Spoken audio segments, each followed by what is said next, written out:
Hello everyone, welcome back to the Anatomy of the Shadow.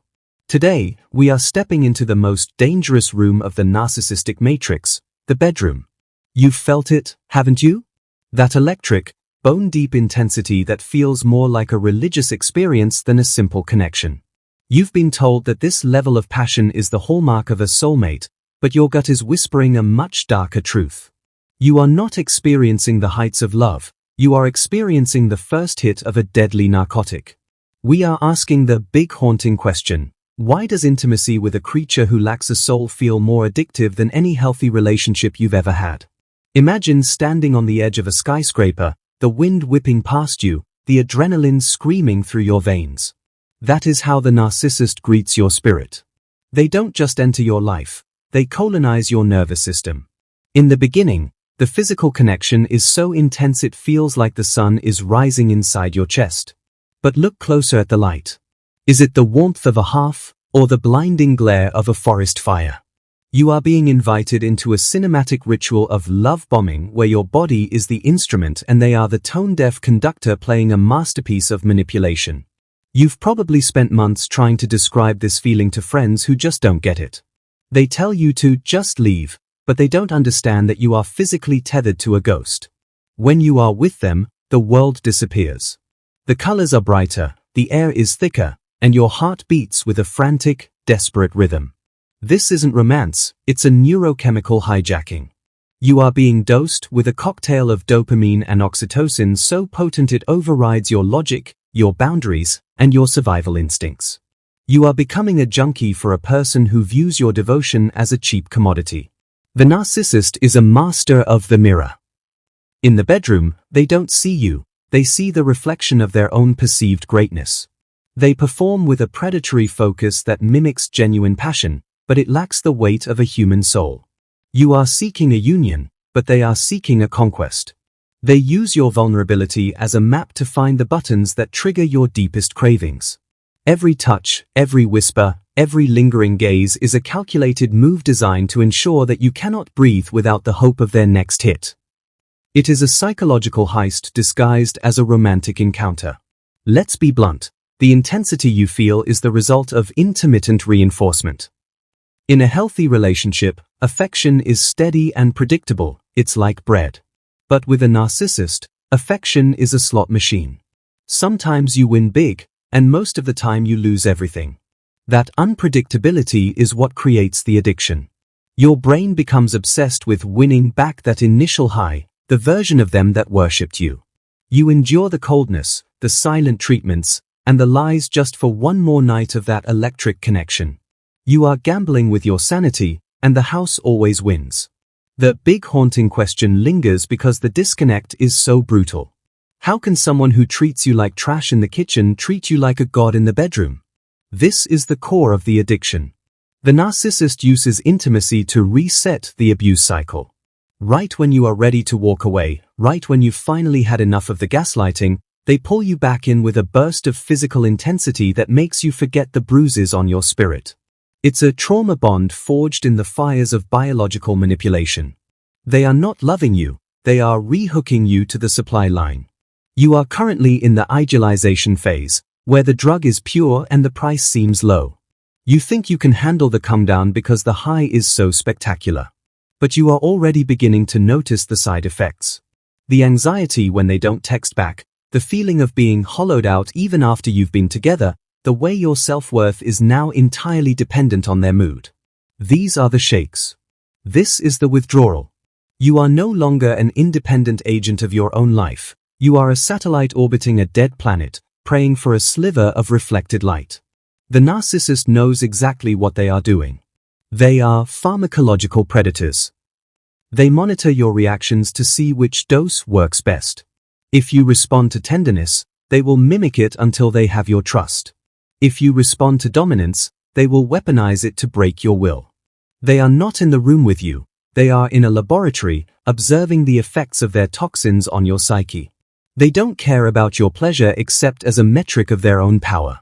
Your orgasm of control is the only one they truly value. Stay with me, because we are about to peel back the skin on this addiction. We are moving past the feel-good lies and into the clinical reality of how they rewired your brain. This isn't a story about a bad breakup, it's a documentary of a soul theft. You need to understand the mechanics of the drug if you ever hope to get clean.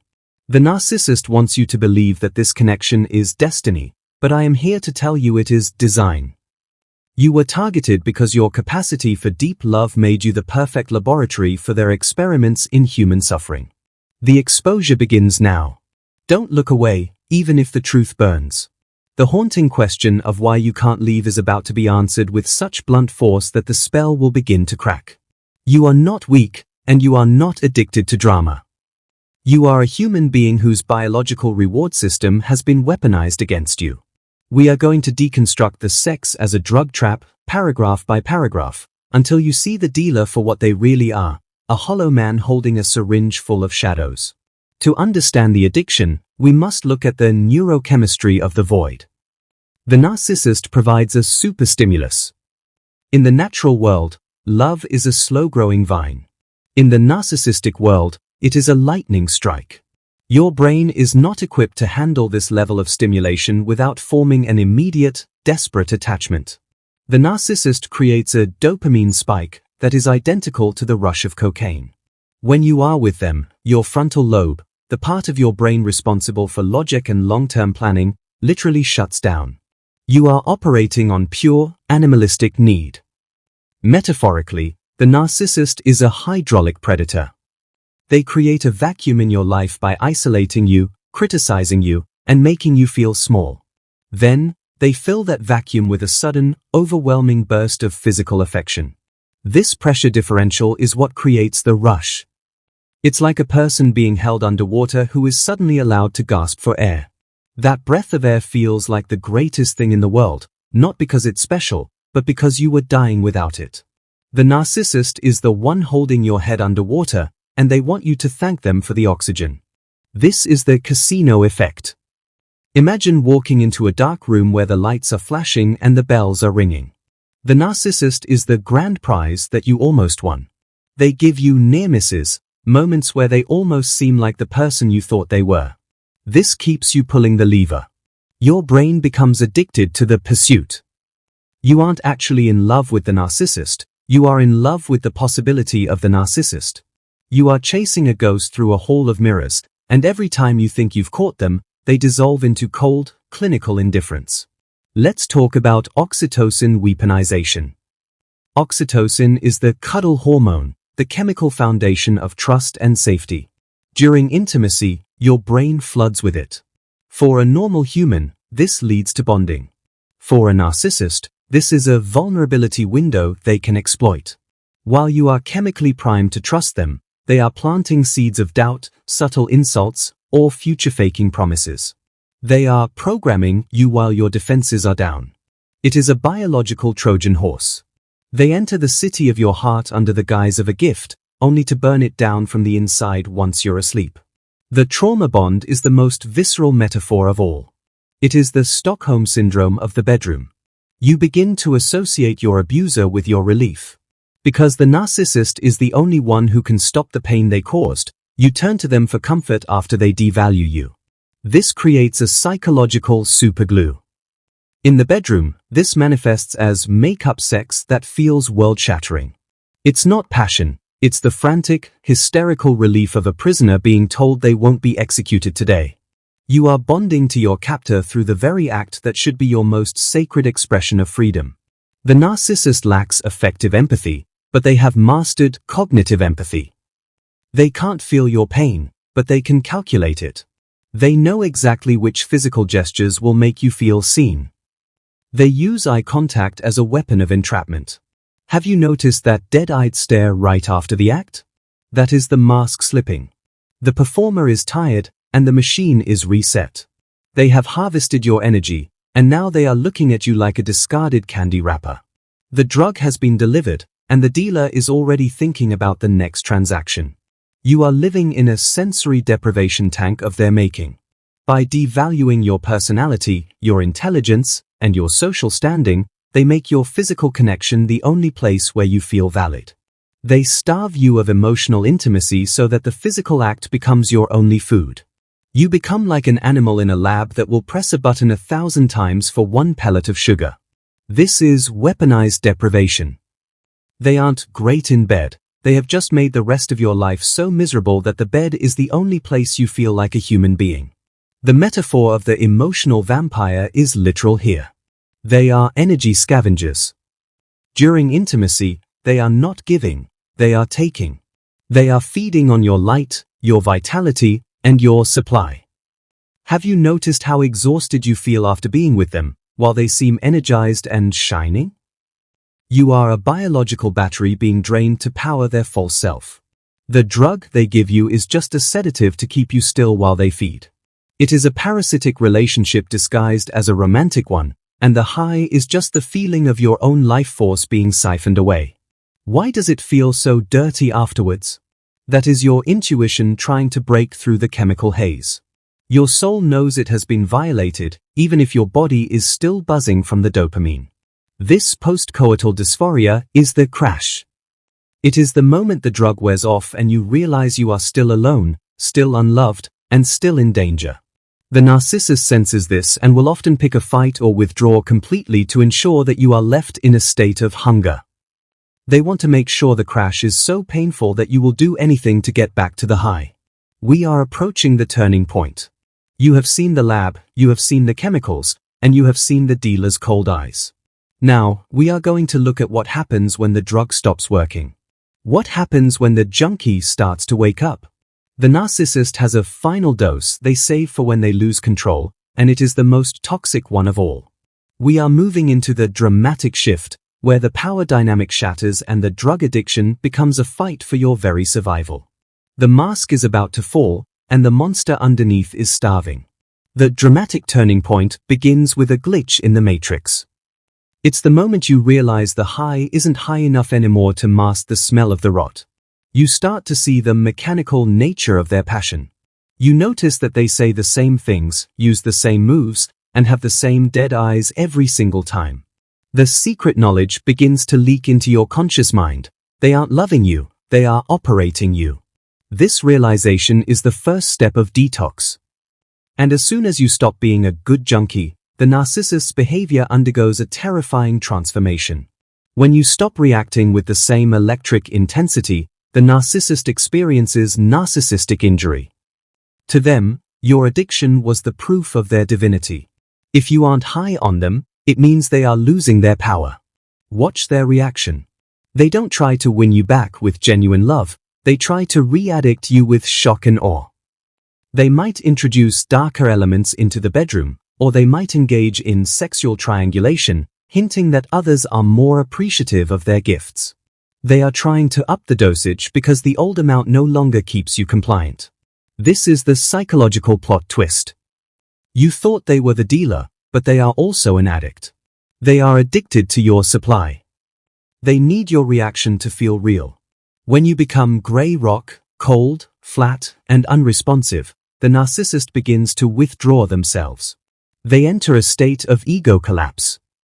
They might cry, beg, or rage with a ferocity that feels life-threatening. They are crashing because their mirror has stopped reflecting a god. The predator is suddenly revealed to be a frantic, starving child hiding behind a wall of arrogance. The shift is visceral. For the first time, you feel a sense of disgust where there used to be desire. The drug now tastes like poison.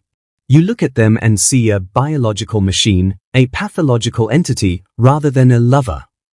This is the moment the trauma bond begins to fray. The narcissist senses this energetic divorce and will often resort to sexual coercion or emotional blackmail. They want to force the dose into your system. They will use your past vulnerabilities, your secrets, and your fears to try and break your new boundaries.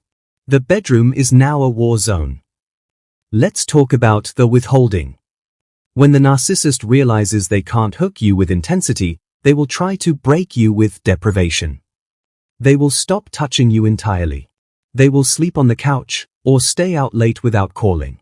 They want to trigger your abandonment anxiety. They want to see you beg for the drug.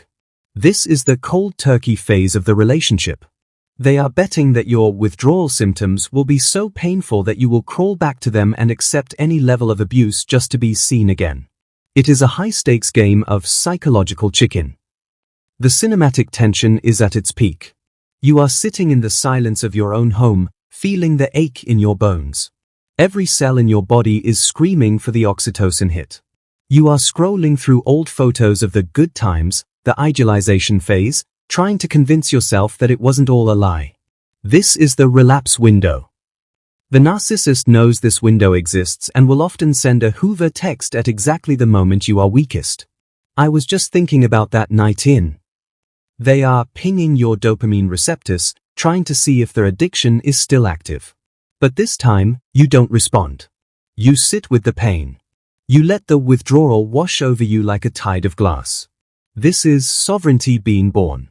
The narcissist's panic escalates into malignant rage. They realize they are losing their primary source, and they begin to scout for a new host. You might see them on dating apps, or hear rumors of them with someone else. This is triangulation used as a final dose. They want to show you that the drug is available to someone else, and you are being replaced. They want to trigger your competitive jealousy to pull you back into the fix. The plot twist intensifies. The narcissist is actually terrible in bed without your energy. They are a dead circuit. Without your glow to reflect, they are just a cold, mechanical shell. Their new partner will soon find out that the high is fake. The narcissist is a Ponzi scheme of intimacy. They use the capital they stole from you to attract the next person, but their account is fundamentally empty. They are bankrupt souls. You aren't losing a great lover, you are being released from a soul-sucking transaction that was destined to bankrupt you. Withdrawal is not just emotional, it is physical. You might experience headaches, insomnia, or even flu-like symptoms. Your body is detoxing from the toxic stress of the relationship. The narcissist's touch was actually cortisol disguised as love. You are healing from systemic inflammation of the spirit. Every day you stay away, the receptors in your brain are resetting. You are learning to breathe on your own oxygen again. The dealer is still standing on the corner, but you have realized that the product was just ground-up glass mixed with sugar. We are moving into the collapse and consequences. The narcissist has lost their supply, and the void is closing in on them. We are going to see the social and internal rot that follows the end of the addiction. The tone is getting darker and harsher because the truth is a brutal surgeon. The narcissist is about to face the one thing they cannot gaslight, the silence of a life lived without genuine connection. The ego death of the predator is coming, and you are the witness who finally walked away. The collapse of the narcissist is a cinematic decay. Without a primary source like you to regulate their false self, the narcissist begins to decompensate. They become a caricature of their own pathology. They might engage in reckless sexual behavior, substance abuse, or public meltdowns. They are frantic to fill the void. The betrayal of you was the cracked foundation that finally caused the entire ego structure to tilt. They never realized that you were the glue holding their fractured identity together. They sold the glue to buy a fleeting high, and now the walls are falling in. Internal panic for the narcissist feels like a biological end. They look in the mirror and see nothing. They are haunted by narcissistic mortification, a shame so deep it feels like physical disintegration. They try to project this shame onto you, spreading smear campaigns and lies to anyone who will listen. They want to destroy your reputation because your thriving is a death sentence to their ego. They are a starving parasite that has killed its host and is now cannibalizing its own history. The tone is harsh because the reality is brutally ugly. Socially, the consequences are a slow burn isolation.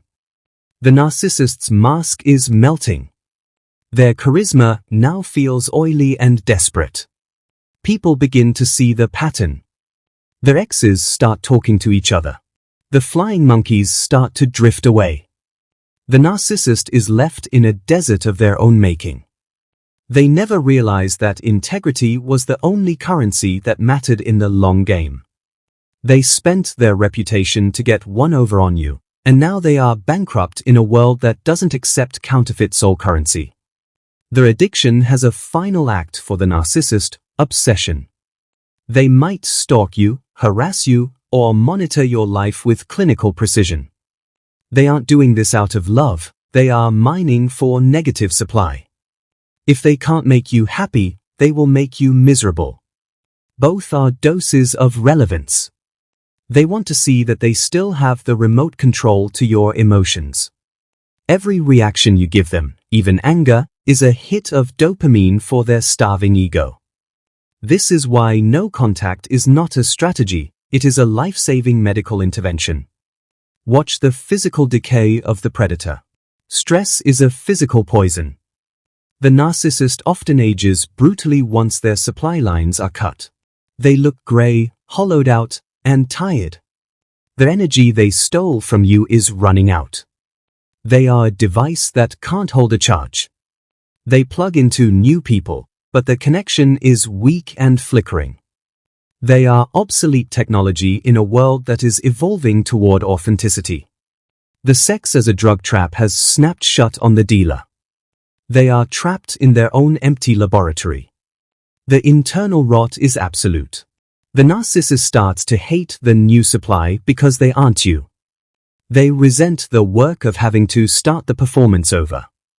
They are bored with their own scripts.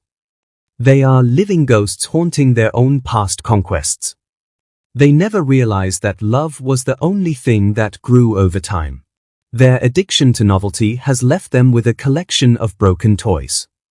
They are alone in a room full of strangers, still preening for an audience that has already left the theater. Consider the consequence of silence. While you are finding your voice, the narcissist is losing theirs. Their word salad no longer has the power to confuse. Their gaslighting no longer has the power to distort. They are shouting into a vacuum. They never realized that your belief in them was the only thing that made them real. Now that you have withdrawn your belief, they are fading into the static. They are white noise in the symphony of your recovery. You have edited them out of the final cut of your life. The narcissist enters the malignant phase. They become overtly cruel because subtlety takes too much energy. They burn every bridge just to see the light. They sabotage their own careers, friendships, and families. They are scorched earth personalities. But the world just walks away. People don't hate the narcissist, they are indifferent to them. This is the ultimate torment for the ego-obsessed. To be ignored is to cease to exist. The narcissist's betrayal of you was the suicide of their own relevance. Use the metaphor of the sinking island. The narcissist is standing on a piece of land that is being reclaimed by the sea. They are screaming at the tide, but the water doesn't care. The betrayal of you was the earthquake that broke the island away from the mainland of humanity. Now, they are just drifting and drowning. They look toward the shore and see you standing on solid ground, and they realize, for a flicker of brutal clarity, that they threw away the only boat that could have saved them. That regret is the only honest thing they will ever feel. The collapse is total. The narcissist is left with the ruins of a life that was built on theft. They have no reserve of goodwill. They have no history of kindness. They have only the echoes of their own betrayals. They never realized that loyalty was the currency of survival. Now, they are bankrupt in a world that doesn't accept counterfeit love. The final truth is about to be delivered, and it is the final nail in the coffin of their grandiosity. The predator is now obsolete. You are the survivor who became the sovereign. We arrive at the final truth, the final punch that shatters the spell forever. The narcissist never realized that by dosing you with addictive intimacy, they were actually exposing their own lack of substance. The drug was only effective as long as you believed the lie. But once you saw the dealer, the chemicals lost their power. Their betrayal was the key you didn't have the courage to turn yourself. They set you free from the psychological prison of their influence. They discarded you, but they actually exorcised themselves from your soul. Emotional closure comes from the absolute recognition of their smallness. You look back at the sex as a drug phase, not as a tragedy, but as a biological function of a broken entity. A snake bites because it's a snake. A narcissist betrays because they are a narcissist. It was never about you. It was about their incapacity for depth. By accepting this brutal truth, you sever the emotional link. You are no longer waiting for an apology, because an apology from a narcissist is just more manipulation. You are the source of your own closure. Empowerment is the act of reclaiming your body. The narcissist tried to colonize your nervous system, but they only succeeded in tempering your steel. You are stronger, wiser, and more discerning because of the war you fought. The addiction was the fire that burned off the naivety. You are now manipulatable. You have a predator radar that is finely tuned. The narcissist's betrayal was the inciting incident that forced you to find your inner strength. You are sovereign. The cinematic closing is a slow burn of sovereignty. You see the narcissist in the rearview mirror of your life, a small, frantic figure fading into the distance. They are still venting, still lying, still betraying. But they are irrelevant to your atmosphere. You are breathing clean air. You are walking on solid ground. You have integrated the shadow and reclaimed the light. You are whole, and the narcissist is just a fragment of a bad dream you finally woke up from. The drug has cleared your system. Deliver the final truth punch to the narcissist's ghost. You didn't destroy me, you destroyed the only thing that was real in your life. You traded a kingdom for a handful of dirt, and now you have to live in the mud. This is the verdict of reality. While you are building a legacy of integrity, the narcissist is building a grave of regret. They will never know the peace of being truly loved or truly trustworthy. They are doomed to the poverty of the spirit forever. You have won the long game. Provide yourself with the final truth of your value. The narcissist's addiction strategy was a confession of your magnificence. They couldn't handle your light, so they tried to snuff it out with chemical chaos. But they only succeeded in spreading the fire. You are a force of nature. You are a soul with substance. You are unerasable. Their addiction was the evidence that you were too much for a small soul to contain. You are free to be great. The detox is complete. The final line is a quotable truth that echoes in the halls of psychological victory. The narcissist thought they were taking everything from you, but they actually gave you everything back: your time, your energy, your worth, and your future. They saved you from the burden of saving them. They are stuck with the one person who will never change, and you are free to change the world. You are the winner of the unfair game. The casino is closed. Think of the survivors watching this right now. We are an army of the awakened. We have seen the betrayal, we have felt the withdrawal, and we have resurrected the self. We are the living proof that truth is more powerful than lies. We are the light that exposes the predator. Your healing is the final blow to the narcissist's ego. Every happy day you live is a victory in the psychological war. We are clean, and we are powerful. As the credits roll on this chapter of your life, remember that the addiction was the ending of a false story and the beginning of a true one. You are the author, the director, and the star. The narcissist was just a bad extra who missed their lines. The betrayal was the final scene of the illusion. Now, the real movie starts. And it is beautiful. You are no longer a junkie, you are the alchemist. The final, blunt, clinical truth that the narcissist will never realize until it is too late: the drug they used to bind you was never their love, but your own reflection in their eyes, and now that you've found the mirror within, they have nothing left to sell. You have walked out of the laboratory. The predator is alone with the static of their own nothingness. You are sovereign. You are free. You are home.